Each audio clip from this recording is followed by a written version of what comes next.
Alright guys, TacticalRab again today. Hope you're doing well and enjoying your day so far. There we have it, baby. Major 5 is done and dusted. The first repeat winner of the entire season just ahead of the World Championship. Some crazy games today, some remarkable results. Definitely intrigued to hear your thoughts in the comments below. Hit the like button if you enjoy. Subscribe if you're new as always. I'd greatly appreciate it. First of all, challengers. The champions were the Awoba Bobs. These are effectively the French-speaking team. They've been cooking for a while. I said it in, this morning's video, right? These guys are now the favourites and they delivered on that promise. They took down Estriel and Co in the grand finals. A couple of those guys, I think Flames and Estriel, two of them with Noisy and Co as well. Those two played, you guys might remember, in that Black Ops 4 throwback tournament. They were like the Black Ops 4 grinders, if you guys remember from a couple of years ago. They actually decided now to actually play the current game, and it's worked out well for them. But these guys are different level right now, and will go in quite probably as favourites for the World Championship itself. We might, though, see some serious changes coming up before this point, because Doug's team finished third.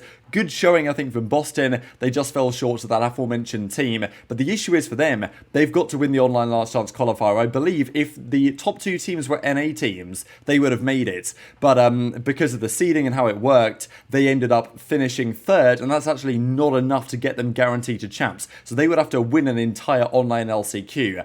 There is a possibility, though, for Doug and these Boston guys as to potential roster changes, because around this time of the season in Challengers, the teams will likely pick up players that have a lot of pro points, but currently aren't qualifying, right? So certain teams could pick up a guy like GodRx, who's got a lot of points on the board, but currently is not a great team, and he would give them enough points to qualify because it's based on top pro point teams.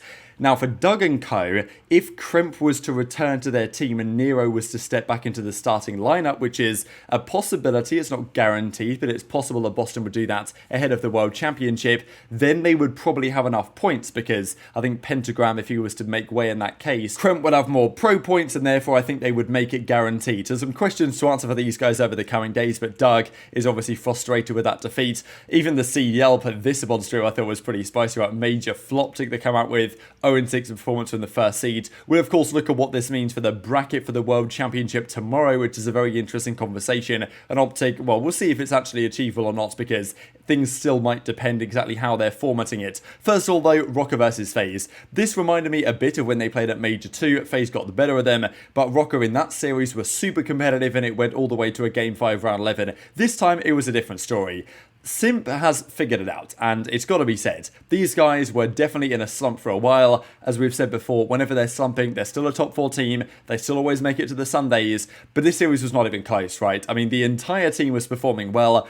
Simp, now that he's no longer got to be in the hill, I guess it took them a few weeks, if not a couple of months, to translate what they were doing in practice to match play, but man, it's working well for them right now, it's got to be said. The Search and Destroy, we know they're great at Search, was outrageous in this series. Simp was chefing up a pretty much undefeated performance here, like he didn't even die in the first several rounds of this one, like he went on like a 9 streak or something pretty crazy in that. Even Slash's hat, because he got the FaZe one nicked, so he had to wear what I imagine is the A's hat here, which he has to cover up, which is pretty entertaining because he got it nicked apparently by one of the audience members somehow, which is a remarkable story in and of itself. But yeah, Simp, 10 non-traded kills, 9 kill streak, 12 in 2. Mr. MVP Simp, we know how it is. He not disappeared, right, but he wasn't quite what he has been over the last several years, for the last couple of months. Now he's right back in that conversation again, and look, many people have said for years, Simp is going to be the future greatest of all time if he continues like this. For a few months we didn't really see it, but now they're showing what they're capable of again, because this was a bloodbath. I mean, Cellium is putting on for my fantasy finally with a 1.5, and he has like a 1.4 all the way until the grand finals. But there really was just no slaying on the other side of things. This was a completely one-sided affair. The control went by fast as well.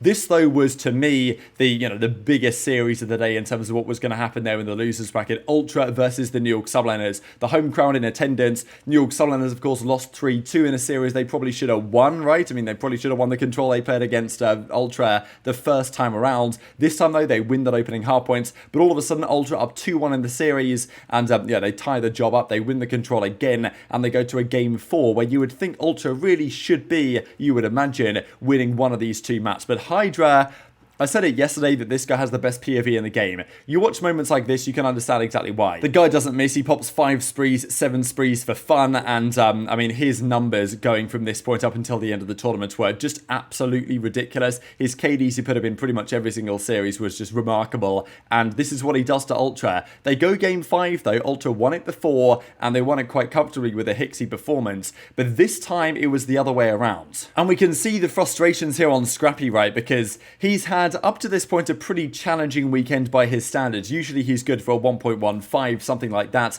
but even in the first game they played at the weekend, he struggled against this team New York.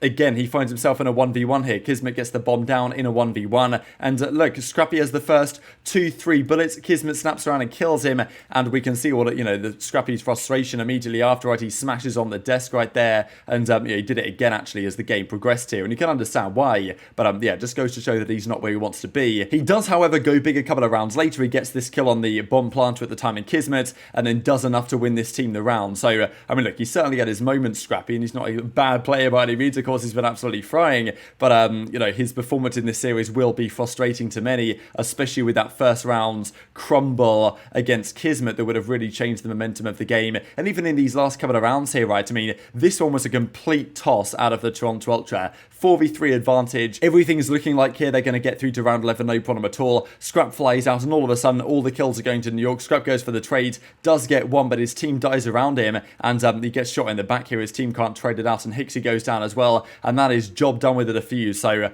I mean, yeah, tough for the home fans. New York were just the better team on the day, just the more icy team, I think, in general. Toronto with a few chances. Very rare to see them not kind of deliver on that, and you can see what it means to Scrappy here after the fact, because, like, his family was here, they wanted to win in front of the home crowds. I think they still have and had the team to do it. Had they beaten New York, I think they would have beaten Rokkr, and who knows what happens in the grand final. It's probably FaZe win, because we know what they do against Ultra generally, but it would have been a good chance. And New York are making the most of the occasion here on Twitter as well, you know, giving Scrappy the Heimlich maneuver to make sure he isn't choking so much and all this stuff. And as Scrappy says, terrible weekend for myself. Champs in, you know, a couple of weeks now. Appreciate the support. So, you know, honestly, it was kind of sad in a way, the storylines this event, because OpTic didn't make it anywhere. Thieves didn't make Sunday. The Toronto team didn't go all the way. Vegas didn't make the losers run right all the way to World Championship. So a few of the storylines that would have made the weekend more entertaining fell flat. But fundamentally, this was a great performance from subliners. And often we see teams get their revenge when they play them later on. Hydra, I mean, this guy had 100 kills in a 1.4. Like, what more do you want out of this guy? Obviously, he's been in the league for a couple of years now, right? But his performances just get better and better. CleanX, I mean, I didn't even know it was possible to have 109 deaths in a series, but he's certainly up there.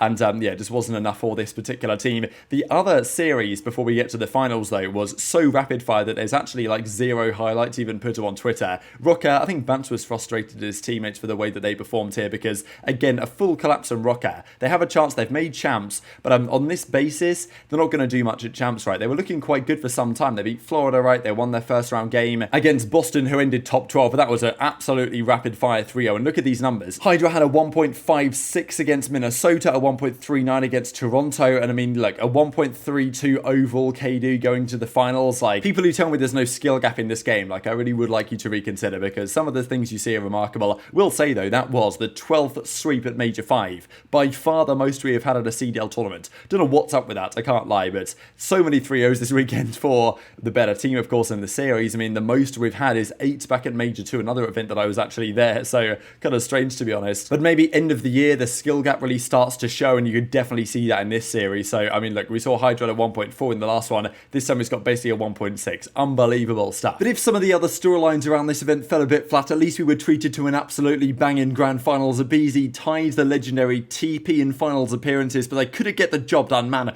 what a crazy series this was. If you'd have told me coming into this that the New York subliners, starting in losers round 1 after losing to Toronto in the first round, would make the comeback all the way through the tourney and beat FaZe in the finals, winning 3 S&Ds, I'd have said you're absolutely wild. Game 1 goes FaZe's way. This was some high-level embassy, man. These teams both played out of their skins. I was really impressed, obviously, by FaZe in the series and the entire tournament, but also by the subliners. Evidently, they won the entire thing. But it's not just the Hydra show, man. I've loved this Hydra Kismet duo all the time, and I was questioning during this tournament weekends, subliners are a really good team, but are they quite good enough to win consistently? That was a question I had, and I wondered if this was the same story going into the off-season, consistent top 4s. What change would they make if their intention is to win absolutely absolutely everything and be right up there with the best in the world, which they clearly are. I always like the Hydra Kiss thing. Skies, I think, has always been underrated. Priester is up and down, absolutely. We even saw that during this series. But it was the search and destroy work they'd put in, whether it's a thing from FaZe that because they worked so hard on their respawns,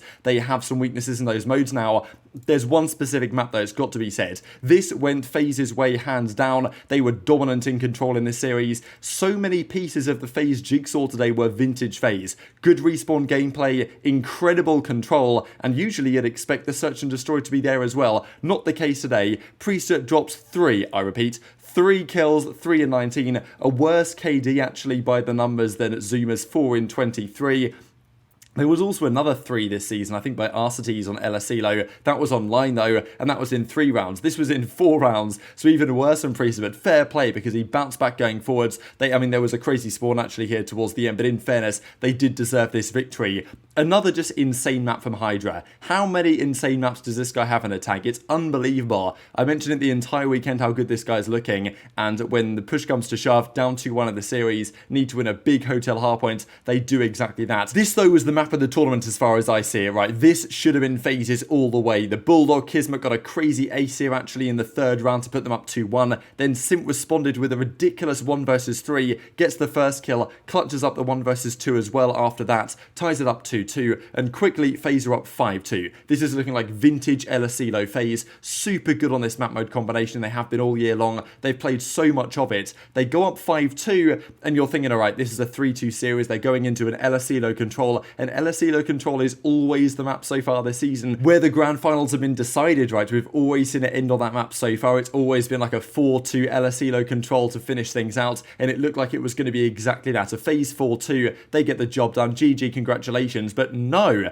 because subliners come all the way back from 5-2 down to 6-5 in their favour. There was one round where Cellium just straight up didn't see a guy, and that costed them. They had plenty of chances though to close that map out. They failed to do so. Fair play to FaZe because they didn't go down too easily, right? I mean, they go into the aLLeY control, and FaZe are always, and always have been, always will be, an incredibly tough team to put away. Even if you're the better team on the day, even if you're outplaying them, they'll always win plenty of maps in the finals here and make it super difficult. They did just that on this aLLeY control. They were pretty dominant here, actually. It was a 3-2, it was close, but they were better on their offenses, and they dominated the defenses to take it all the way to a final map of the series. The first time we have seen a Game 7 this season. Mikado Search and Destroy, both of these teams great at that map, but again, it was the subliners. They started out super strong. There was this round where Slasher was in a 1v2. When he actually doesn't get killed by Skies, he misses the shot, but Skies runs away, and that's enough to win the round anyway. And yes, there was a little bit of a scare. They were down 5-1. It became 5-3, but the subliners closing out, and you've got to say,